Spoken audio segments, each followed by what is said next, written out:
All right, cool. Well, thank you guys for joining us today. Again, I am Emily Anderson. I am the conservation advisor at Mission Resource Conservation District. And we have Mia as well, who is our conservation programs assistant. Yes. All right. And so we will be talking about benefits of carbon farming and regenerative agriculture. So if you haven't heard the term carbon farming before, it's a relatively new term. It's being used by organizations such as the Carbon Cycle Institute. They're really the big headrunners for this new direction of farming, and California Department of Food and Agriculture and other RCDs such as us. So essentially, it's another take on regenerative agriculture and its practices. So carbon farming, regenerative agriculture, they use essentially the same practices, and carbon farming is just focused on how those practices sequester carbon from the atmosphere. So they're both really focused on like creating a healthy ecosystem on your farm, building healthy soil, and things like that. And then what is carbon farming? So I just bulleted a few major things that stand out when you think of carbon farming. First off, it's a whole farm approach. It's not just one or two practices. It integrates all of your farm, from soil, creating a healthy ecosystem, and reducing greenhouse gas emissions in general. Additionally, it's majorly to build soil health, using techniques like compost application, cover cropping, and tillage, or reduced or taking away tillage altogether, to enrich soil organic matter and to increase the fertility of that soil. It also supports productivity. Many practices, it enhances water retention, it reduces erosion, and improves resilience to drought and extreme weather. And especially here in San Diego County, drought is a huge important thing to think about. And also, it benefits the planet and your operation. This practice is supposed to support long-term farming viability and supposed to support farming for generations to come. So it's a major thing to keep in mind. And then this is just an infographic kind of going over conventional farming versus regenerative farming.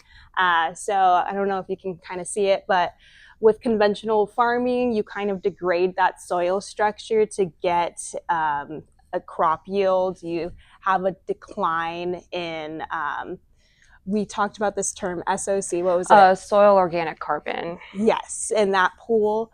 And then reduction, and again, the soil biodiversity, because they have a reduction in that soil carbon, and also just compacting that soil and crusting it will cause runoff and just accelerate that erosion.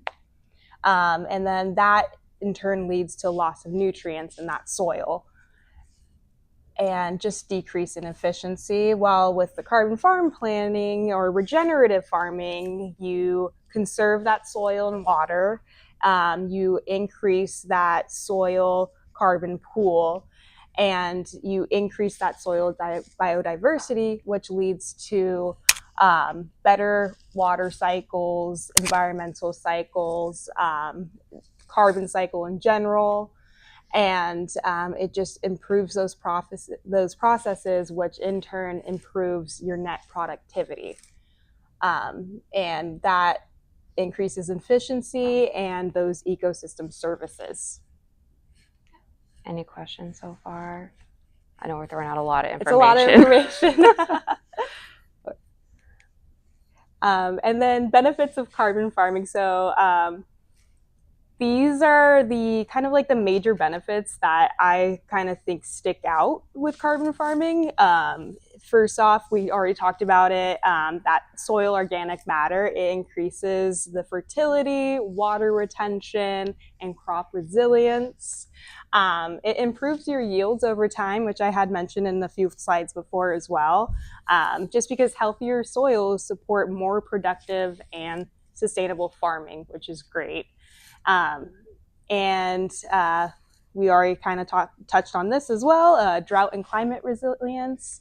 Again, it helps farms adapt to changing weather and erosion, reduces erosion, kind of how we talked about with the soil. Once you have that increased fertility, that soil will not erode as easily. And then capturing and storing carbon, that's kind of like the major thing that you focus on with carbon farming. It contributes to climate change and mitigation and sequestering that CO2 from the atmosphere. This one is a pretty big one. Open access to incentive funding. So going through a carbon farm plan and doing carbon farming will help qualify you for support through programs like CDFA Healthy Soils and NRCS EQIP program. And if you want any more information on that, we can give you some information as well. And it also supports biodiversity, practices like hedgerows and cover crops, improve pollinator and wildlife habitat, kind of integrating that natural biodiversity into your grove or your vineyard. And it strengthens long-term farm viability. It helps build ecological and economic resilience, again, for future generations. We want to help conserve and preserve those qualities. Yes. Is the CDFA, is that like a government entity or private or? Yes, so it's a state government. It's the California Department of Food and Agriculture. So they actually support one of our programs, our WETA irrigation efficiency program.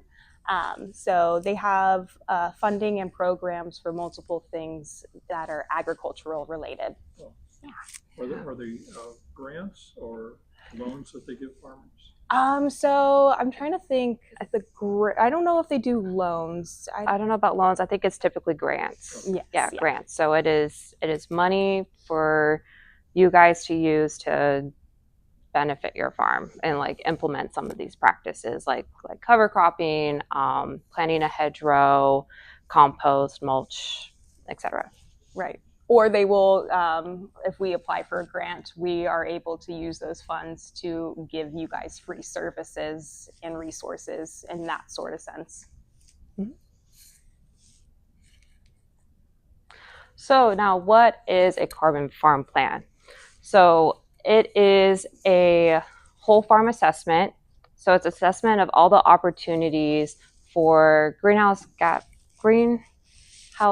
reduction and carbon sequestration. So it's essentially it's a document that we help farmers like you guys write for your farm.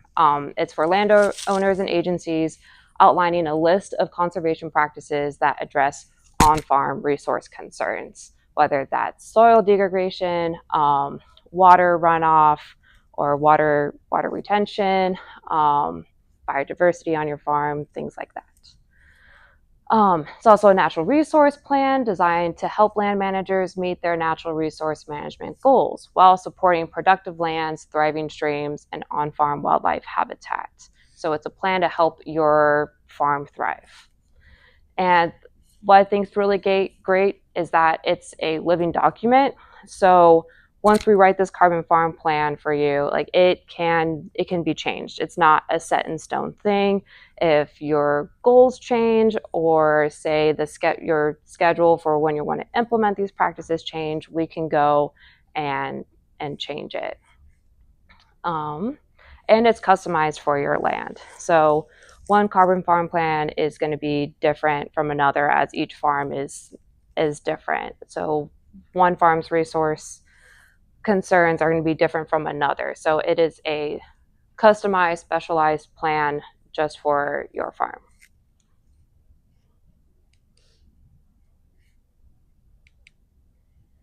So what this farm plan will contain, so it's kind of hard to see, but this is example of like table of contents of some things, the documents will contain.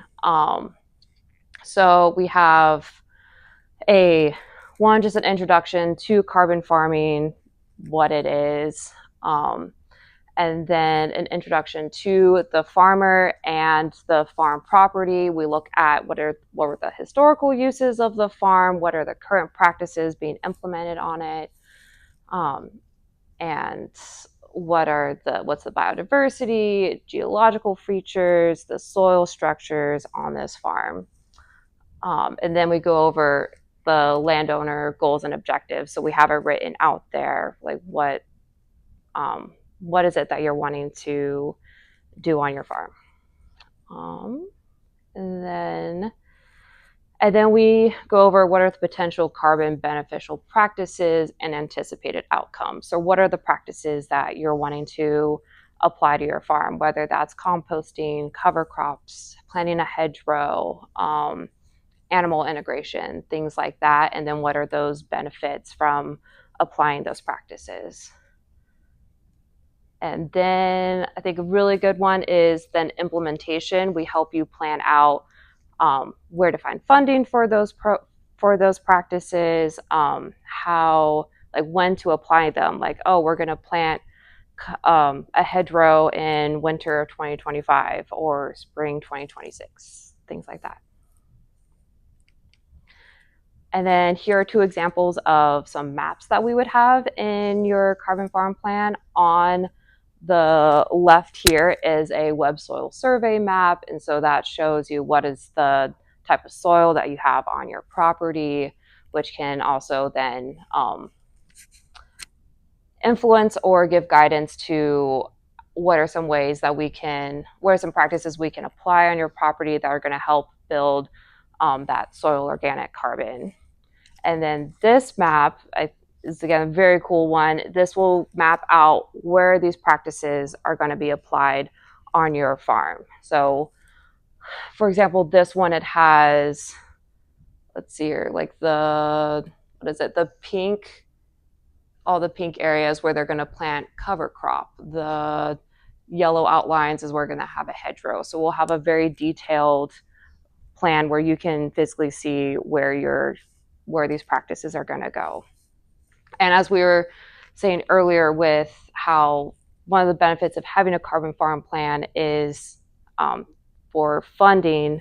If you're going to an organization like NRCS, which is the Natural Resource Conservation Services, they like to have a plan like this where you can show them, be like, hey, these are the practices I'm wanting to apply, and then they're able to see that and then give you funding for applying these. Oh, and Emily, real quick, Yeah. web soil survey, they can do that on their own, right? Yes, it is something you could do on their own. They have a website. I think it's pretty easy. You just input your address, and then it shows you a map, and then you like create an outline of your property, and this is like an online database that shows you what's the soil composition on your property. Yeah. Too. So it is something that you could do. I think if you just home. Google web soil survey, it'll come up. It's like, I think, is it a USDA site or is it? Yes. Yeah, USDA. And you can kind of get an idea of like your land and everything. Yeah, and then they also give you a description. Like this one, it says it's a 76% of it is Fallbrook Vista Landy loams, and it will give you a breakdown of what that means. Like what's the percentage of sandy soil, loam soil, how deep it typically is, what it's good for, what's its potential for erosion and runoff, and things like that. And then this is an example of one of the tables that will be in your plan, where again we break it down to what is the practice that you're going to implement. We have, like, for example, cover crop, conservation cover, hedgerow planting, and compost application. And then it includes what is the NRCS practice number. Again, this is all these practices that we're pulling from are ones that NRCS recommends, which again will help you with getting funding from them. We'll say where the practice is gonna go. So like plant a 2,000-foot hedgerow along the west border, and then input how much carbon will be sequestered by this practice depending on the amount of acreage that you're applying it, what are the co-benefits, and then it's just a reference of where we get this information from.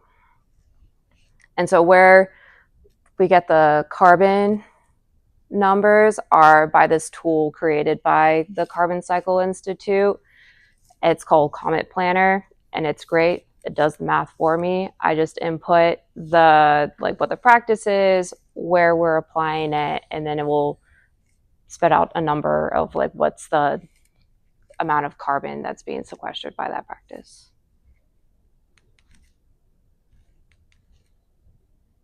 All right, so now we've talked about carbon farm planning. So if you would like a carbon farm plan, we do have we have a program for it. We do have a few eligibility requirements. One is to have a farm within our district. We are bound to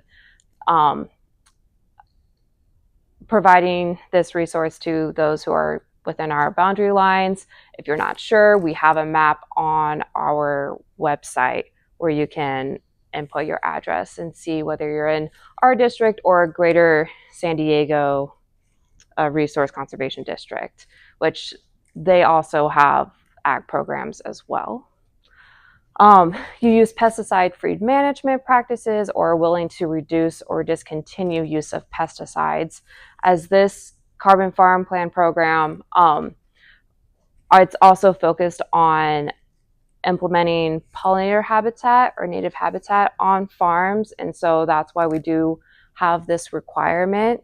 It's just either no pesticide use or at least reducing pesticide use if we're going to plant pollinator habitat, at least in that area. And then at least one of the practices in your carbon farm plan must include adding native plants and habitat. And that can be a mixture of things. It could be planting a cover crop. It could planting a hedgerow or a windbreak, or conservation cover. Any one of those would be great. And then a timeline of how the process would go. You would sign up and schedule for a farm assessment, and we would come out and do a site visit of your farm and have a conversation with you, go over like what are your goals that you're wanting to do, what are your resource concerns. And then after that site visit, I will go and write your carbon farm plan for you, create that document. I usually try to keep them not too lengthy, not too long, because otherwise it's just a lot of, I think it's almost too many pages, probably like 15 to 20 pages. That could take me about 2 weeks. I'll put it in review with some of our partners just to see if there's any changes that could be made. I might have a conversation with you to be like, hey, this is what I have so far. Is there anything else that you would like to add or like to change? And then I'll make those final edits. And then that carbon farm plan is all yours to do with whatever you would like to do with it. And then just some of our sources of where we got some of our information on regenerative agriculture, carbon farming, and our partners for this program. Yes. Just as an example, the benefits of the plan in regards to the grants that are available, we're talking $20,000 to $50,000 in grants for a typical farm in the area. By the plan, having the plan as an aid in your application to these different programs. Yeah, because I know for NRCS, for some of their programs, like they call it like a conservation plan, which is essentially the same thing. Like they have their own conservation planners as well, and so they they like prefer that you have some sort of written out plan for to receive the funding that you would like. The funding that you're talking about, is it through like the CDFA? CDFA funding is the Healthy Soils Program, and that's the last time it was offered. The grant amounts were $40,000. So we actually have a grant through CDFA. Oh, awesome. Through their Healthy Soils Program, just for compost and mulch. Okay. But we're only the return is only about 30% of our cost. So it's really not a whole lot that we're getting back from them, but it is something, you know. Yeah. I really appreciate it, but I am curious to know about more about the other organizations, you know, that can provide funding, because, you know, as we move forward, you know, it'd be nice to, because it's super expensive. Yeah, you know, absolutely. You know, we're having to do everything by hand, you know, Right.